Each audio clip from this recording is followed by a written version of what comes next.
Today on Investigate TV Plus Weekend, a toll bill shows up from a city you've never visited, from a car you don't own, and the bills keep coming. Why is it that I have to explain myself over and over and over again that I don't live there, that I don't even own that car? Plus, next to a big rig, you can vanish from the driver's view, even when you think you're safe. Even if there's 10 to 15 feet between the truck and the car, that car can disappear and the driver never see them. And some trucking companies say there could be a simple solution. Investigate TV Plus Weekend starts right now. Hello and welcome to Investigate TV Plus Weekend. I'm Lee Zurich. Many people are used to getting toll bills for traffic cameras on a highway or bridge. But some drivers are getting bills for tolls in places they've never been and for cars they've never driven. Our Anna Werner found that happening around the country, leaving some people facing bills totaling thousands of dollars.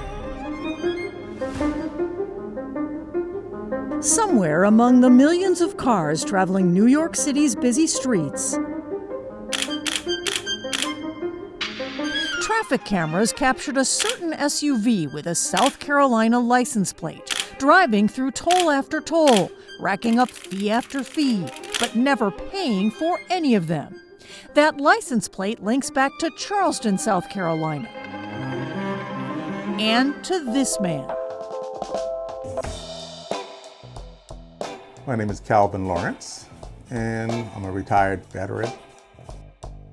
And I understand you have a very important job here. Yeah. Homeschooling my children. It's a job he says certainly doesn't allow him to take trips to New York, much less regular ones. Yet last May, a notice from New York transit authorities arrived in his mail. It was a toll bill. A bill for $22.38, and sure enough, the license plate number matched the one Lawrence had, starting CJB. The only problem?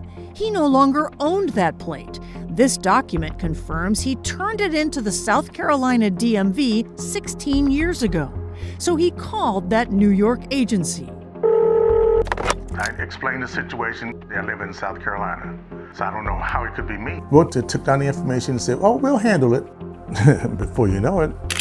Another bill, this time for 4 tunnel tolls. And before you know it, we got the bus lane tickets. Videos of those infractions show cameras caught that same vehicle, again using Lawrence's old plate number, driving and making stops in bus lanes, something that's illegal in New York.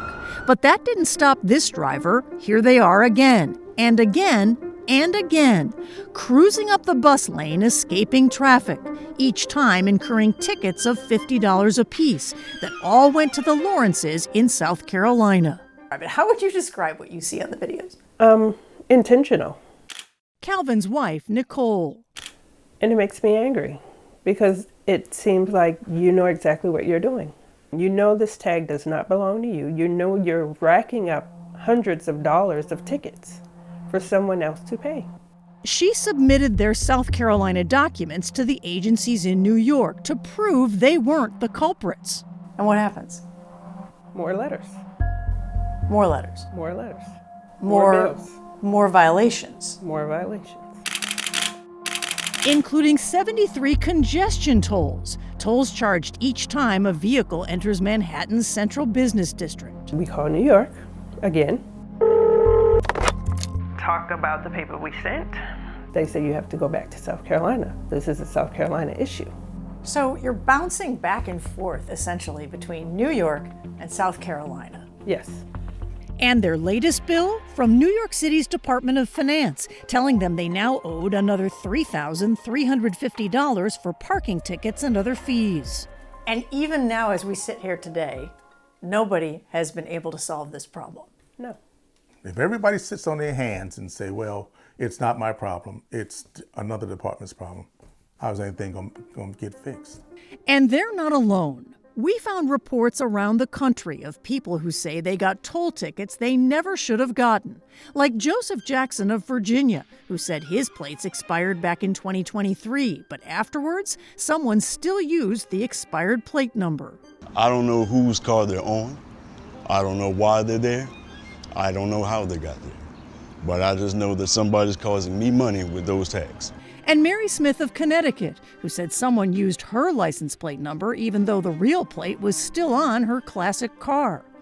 It's like fraud, and we didn't do it. All of them appear to have fallen victim to what's known as a ghost plate, a license plate that hides the true owner or driver of a car. In New York City, the problem is so bad, the City Council's Oversight and Investigations Division looked into it and found this year what their report called alarming. Nearly 1 in 5 out-of-state plated vehicles in their survey had plates not registered to the vehicle. A ghost is something that is just an illusion, may or may not be there.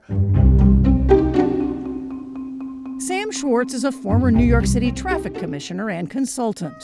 And these cars are illusions because the plates don't go back to any particular car. Schwartz says they become ghost cars, meaning the driver or owner of the car gets out of paying numerous tickets and tolls for bridges and tunnels, bus lanes, parking, and those congestion charges. The system, essentially, there's incentive for people to try to cheat the system, is what you're saying. Yeah, absolutely. They have a financial incentive, but they also kind of make it a game, and they think they're clever. Just ask former NYPD auto crimes investigator Tommy Burke. They'll take off a plate, and they'll change plates. I've seen it all.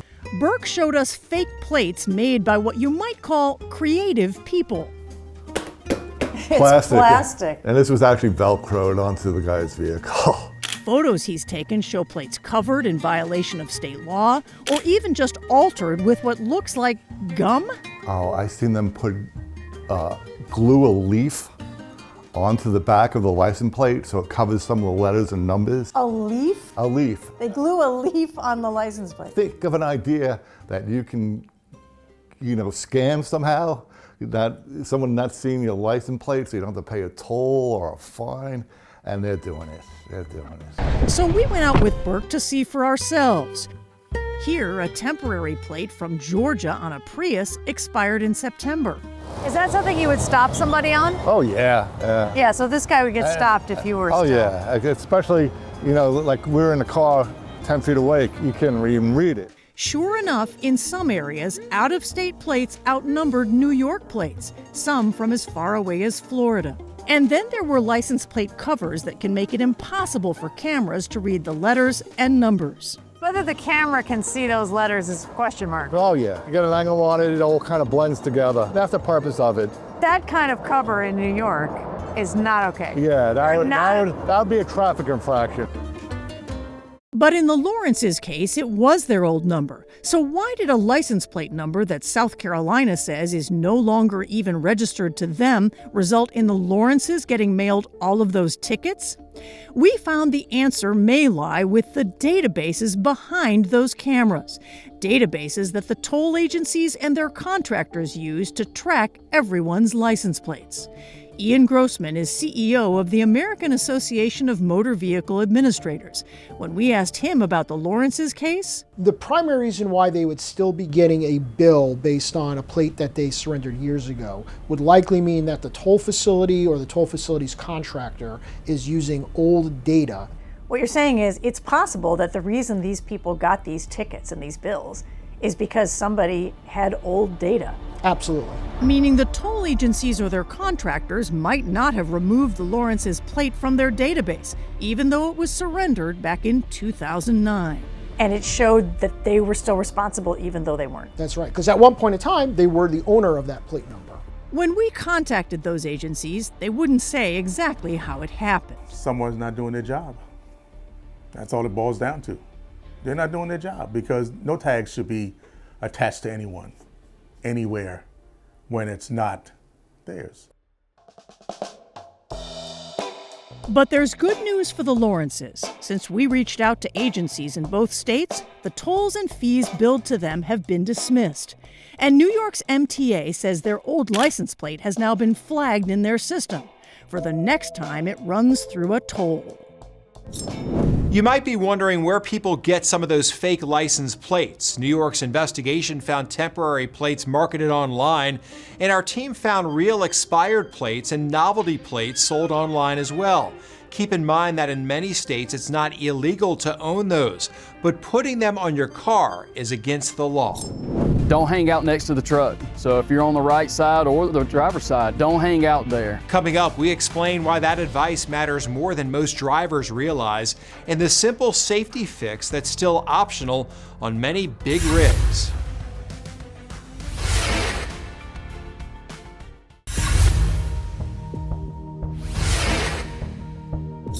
If you're ever scared passing a big rig, it's for good reason. National Highway Traffic Safety Administration data shows more than 5,000 people are killed every year in crashes with large trucks. And the problem is getting worse. So what's driving a 40% increase in fatalities in the last decade? Our Brendan Keefe discovered a big blind spot in the regulations. Pumping the brakes, turning the wheel, nothing works. What's pushing this car sideways? An 80,000-pound tractor trailer. Let's rewind to the beginning. The video and police reports show the truck drivers started changing lanes and likely never saw the car until it was too late. It's happening across the nation. A deadly fiery pileup. Oh my. Come on, let's get out! The car plowing into the side of the tractor trailer smashed in an instant, hubcap sent spinning. A car collides with an 18-wheeler bursting into flames. In 1 out of every 3 big rig crashes, the truck driver never saw it coming because the car was in the blind spots.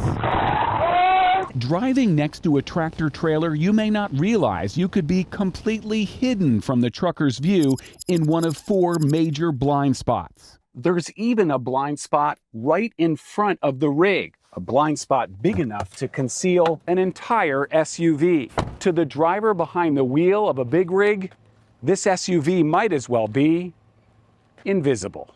Even if there's 10 to 15 feet between the truck and the car, that car can disappear and the driver never see them. Keith Copeland is Vice President of Safety for the Bennett family of trucking companies. At Bennett, what we do, we require the fender mirrors and we're requiring the Max View side mirror here to see the blind spot that's up in front. Max View is a simple solution, a tiny mirror mounted on both sides of the cab behind the doors that ironically the driver can't actually see directly. It's a mirror bouncing off another mirror. So as he looks here, he can see the view of everything in front of him. The driver, because of the door frame, may not be able to see me, but as he looks in the side mirror and the reflection of the Max View mirror, he can see me clearly utilizing both mirrors. Seeing is really believing, so we're putting you behind the wheel of a big rig to make the decision. Are we clear to change lanes on the right? Take a look again from the outside. That's a red Mustang in our blind spot. Now let's look again with all the mirrors. We can actually see the Mustang in the fender mirrors, in the overhead mirror, and in the Max View mirror. None of those mirrors is required by the federal government. The professional driver may not even know it's sitting there without all the mirrors. So there are trucks out there that don't have all of these auxiliary mirrors. That's correct. That's correct. You guys go the extra step to add multiple mirrors. Other than those side mirrors, everything is optional. That's right. The side mirrors are required by the Federal Motor Carrier Association or Administration. All the other mirrors that we use are options. Many rigs have curved wide-angle mirrors on the hood or front fenders, but because those are not required by regulation, some trucks don't have them at all. And that means the driver of the truck inches from you and your family may not be able to see you. Most crashes would tend to happen in this spot right here. In this area right here. The right side of a truck from the front wheel back is the most dangerous spot. And so this car basically disappears in this area. What should I do to make sure I'm not going to be in the blind spot of a truck? Don't hang out next to the truck. So if you're on the right side or the driver's side, don't hang out there. Get in a position whether you move a lane over, move up front, move back so that you can see the driver in the mirrors and so the driver can see you. If you can't see the driver in the mirrors, they can't see you, especially directly behind the trailer. For Bennett, the decision to require these extra mirrors on all 1,200 trucks in its fleet is paying off in saved lives and saved dollars. We're seeing downward trends in events. We're seeing downward trends in accidents that we're involved in because of all this. A problem that's easy to see, but for all drivers, a hidden danger. They think they can come in like the old Wild Wild West and just come in, grab somebody, and bust down a door and go, "Oh, I'm sorry, it was the wrong door." Up next, dangerous rogue roundups from wrong house raids are happening across America. We investigate a lack of consistent regulation for bounty hunters.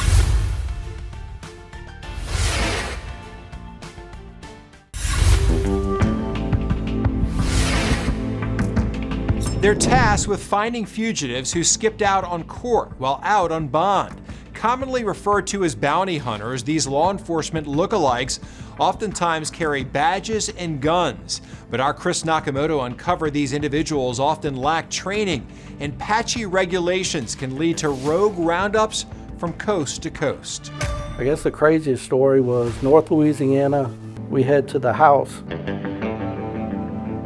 Well, I go around to the back because behind the house is absolutely nothing but cane fields. So if this guy runs in that cane field, gets by me, he's gone. So I come walking around the side of the house. Grandma or mom raised up a double-barrel shotgun, goes, "Where'd you come from?" And I pretty much froze at that point. I was very glad to make it home that night. And we got him and brought him back with us. For nearly 3 decades, Alan Hudson has earned a living following fugitives who flee. He's among the nation's estimated 15,000 fugitive recovery agents, also known as bounty hunters, who are tasked with locating individuals who have skipped out on their day in court. His wife Michelle is also in the industry, a second-generation fugitive recovery agent. Yes, there are a lot of bounty hunters or alleged bounty hunters that have made the mistakes that has caused the industry a bad name. The bad name she's referring to is a stigma caused by rogue roundups, from wrong house raids to shots fired. From Texas to New York, news reports around the country detail dangerous situations where those roundups went wrong. In Louisiana, police arrested 3 bounty hunters, charging them with felonies after they allegedly kicked in the door of an LSU graduate student. She locked herself in the bathroom of her apartment, and prosecutors say they kicked that door in too, before realizing they were at the wrong apartment.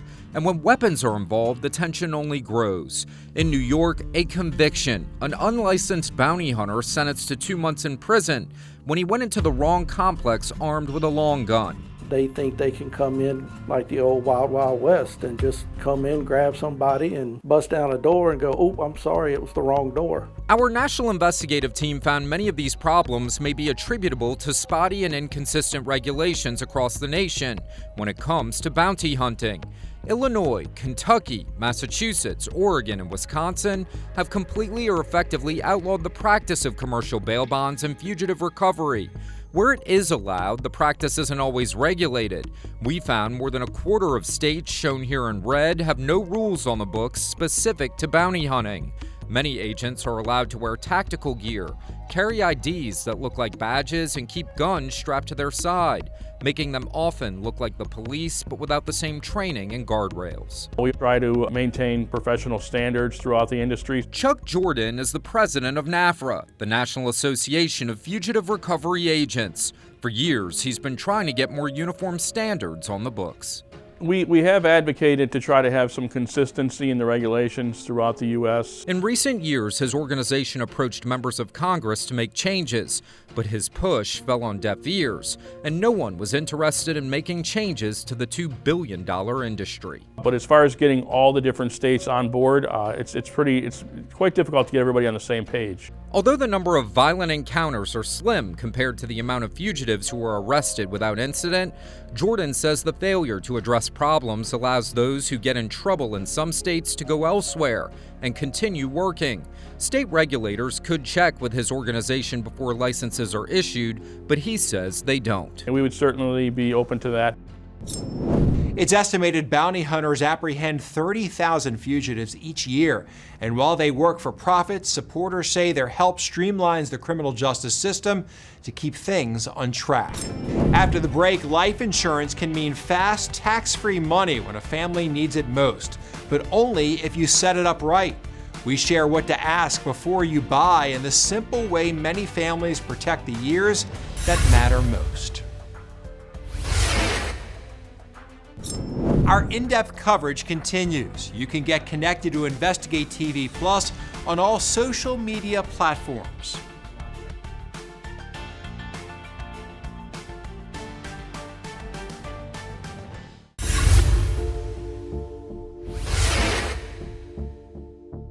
A lot of Americans still don't have life insurance, and many assume it's only for later in life.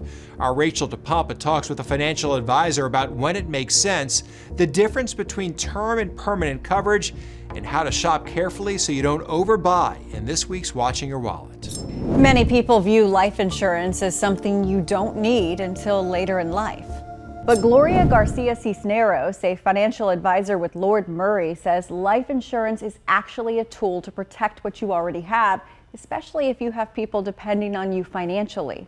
I'd say this is the main trigger for folks to consider getting life insurance, whether it's a partner, a spouse, children, maybe someone with a disability in your family, aging parents, something. If you have shared debts, could even trigger this. It's when someone else would have to depend on you financially. She says it's helping people move forward without that additional financial stress after someone passes away. She says the payout from life insurance is almost immediately after the death happens. It's also tax-free, and it usually helps cover the expenses that are needed right away: the funeral, the mortgages, replacing the lost income. There are temporary, or technically called term life insurance policies. These are more affordable and cover you for just a set period of time, 10, 20, 30 years. These are ideal for protecting your family or those loved ones that depend on you until major responsibilities like raising your children out of the house, like paying off a home or covering education costs, are behind you. She says the other type is permanent life insurance. It lasts your entire life, which is why it also costs more. She says not everyone needs a big policy, and remember, agents can earn a commission based on that policy, so be careful. And that's it for us. Thanks for joining us here on Investigate TV Plus Weekend. You can watch Investigate TV Plus anytime online. Just subscribe to our YouTube channel at Investigate TV. You can catch stories and full episodes.